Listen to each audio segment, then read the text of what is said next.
and fair. I want him to apologize, Mr. Chair. Hindi. Kung abogado ka talaga. Sorry, Mr. Chair, I won't apologize. Opinion ko yon.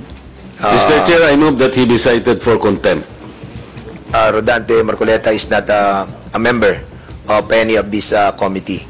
So he cannot move any motion regarding this issue. I'm sorry, Congressman Marcoleta, because I've been informed that you are not a member of it.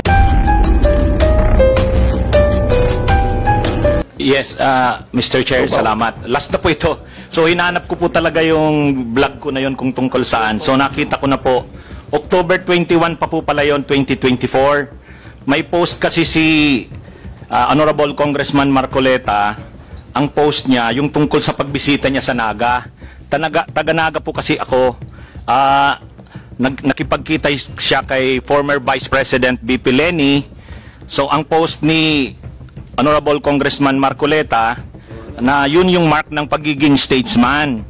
Kasi siya, hindi siya kay Duterte, kay Marcos, kay Leni, para sa kanya unity. So yung topic ko, huwag padadala sa pakulo at panlilinlang ni Marcoleta. Anong panlilinlang doon? Yun nga po, explain ko yung sinabi ko. Kasi opinion ko po ito, sabi ko... Oo nga, hindi panlilinlang yun. Nakipag-handshake ako. Kaya nga, ang sinabi ko, unity begins. Sabihin ko lang po yung sinabi ko doon sa vlog ko. Hindi, panlilin lang ba yun? Mr. Chair, point of order lang po. Para What is the point of order? Point of order po yung hindi, yes. Dapat po Mr. Chair. Okay.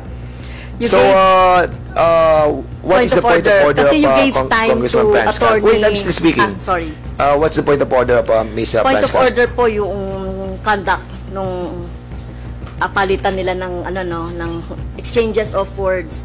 So, you have recognized po Attorney Ricky. So, let him explain before our colleague Marcoleta. I understand. Yeah. Okay, I'll be so, letting para maging wait, okay. And please I understand address, both of you, please address the chair para hindi po nagsasagutan. All right. Thank you. So we'll be letting Attorney Ricky to reply, and then I'll give a chance to Congressman Marcoleta also to ask you as well. Sige. Yes po, Attorney Mr. Ricky. Chair, thank you po. Ang sabi ko lang po, kasi kanina po, tinatanong ako tungkol dun sa vlog ko na yon. Hindi ko talaga maalala sa dami ko ng vlog. So, binasa ko po, pinanood ko. So, tungkol po yun sa post ni Honorable Congressman Marcoleta. Sabi niya, reading from netizens, reactions on my brief and casual meeting with former VP Leni. After my trip to Sipokot, I now realize how really divided our people are. Reaching out to all our leaders can also be personal. Our ability to show our humanity beyond the realm of political. How else are we able to exemplify the true meaning of statesmanship if you refuse to extend your hand to all who wants to grasp it? I believe unity always begins with the handshake. Tapos may picture siya, kasama niya sa PBBM, si Duterte, si Leni, si Sara. Ang reaksyon ko doon, sabi ko, wag tayong padadala doon sa pakulo na yon at panlilang na. Kasi sabi ko, ang totoong statesman, ang paninindigan niya para sa bayan. Hindi ko nakita kay Congressman Marcoleta na ang mga paninindigan niya sa issue ay para sa bayan. So honest opinion ko po yun. Yun po yung ko. Hindi po ako doon, hindi po malicious yung yung intention ko doon. Mr. Chair, may I react? Yes, of course. Marcoleta, now you have the floor. Pinutol mo lang, attorney.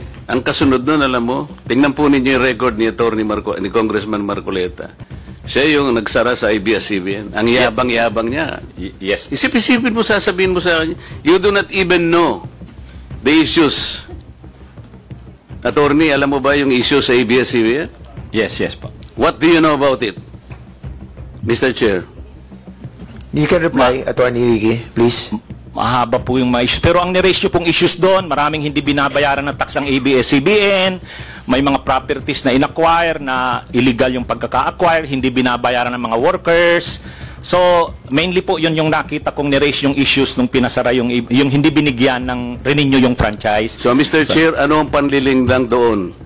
Ni hindi mo alam yung Philippine Depositary Receipts, ni hindi mo alam yung corporate layering, ni hindi mo alam yung transfer pricing na ginamit nila para magkaroon tax evasion through Big Dipper. ni hindi mo alam ang napakarami nun. Pagkatapos, magbibintang ka na pakulo lang lahat ito, tako'y nanlilin lang. Ano ang binibigay mo sa followers mo, Mr. Chair? Wala kang masabi na panlilin lang eh. Ang sinasabi mo ngayon, opinion eh. Pwede kang kumabyo ng opinion, attorney ha, kung talagang attorney ka. Pero wag kang mag-chat-chat na ako'y nanlin lang ng mamamayang Pilipino. You want to reply, Attorney Ricky? Yes, Mr. Chair. Ayun, Okay, yun go po ahead. yung, kaya ko po sinasabi na yung ako naninindigan na yung vlogging ko, hindi po fake news kasi opinion ko po yun. Basta mo na lang sasabihin, Mr. Chair, na opinion mo yun, pero tinarge mo ko na manlilin lang. Hindi ka ba magsasabi ng facts mo kung paano ako nanlilin lang ng Pilipino? Abogado ka, di ba? Mr. Chair, abogado daw ito eh. Attorney, you want to answer back? Again, Your Honor, yun na rin yung sinasabi kong concepts natin na ang mga public officials, talagang open sila na punahin, i-criticize, medyo masakit minsan, pero yan yung pagkakaiba ng public official sa private citizen. Mr. Chair, hindi siya nagkikriticize eh. Sabi ko nga, binigyan kita ng halimbawa dun sa isang babaeng vlogger na sinabi niyang tanga ako at ikinahihiya ako ng lahat ng mga members ng INC. Pinatawad ko na siya ron eh. Masakit yun, pero dahil meron siyang nakitang ganun. Pero ikaw, sinabi mo eh, nanlin lang ako eh. Ngayon, sinasabi mo, may opinion ka, nanlin lang. Wala kang masabi ngayon kung ano-anong ginawa ko para manlin lang ako ng Pilipino. Hindi ka abogado eh. Hindi opinion ito. Mr. Chair? Yes, sige. Okay na po siguro, kasi marami pa sigurong pag-usapan. Nasabi Ikaw ko ang naman na yun. manlilin lang. Okay. Thank you so much to both of you. We exhausted that issue and we let the both parties to say their piece. And that's the spirit of this committee, no? Para maging balanse po tayo and fair. I want him to apologize, Mr. Chair. Kung abogado ka talaga, Sorry, Mr. Chair, I won't apologize.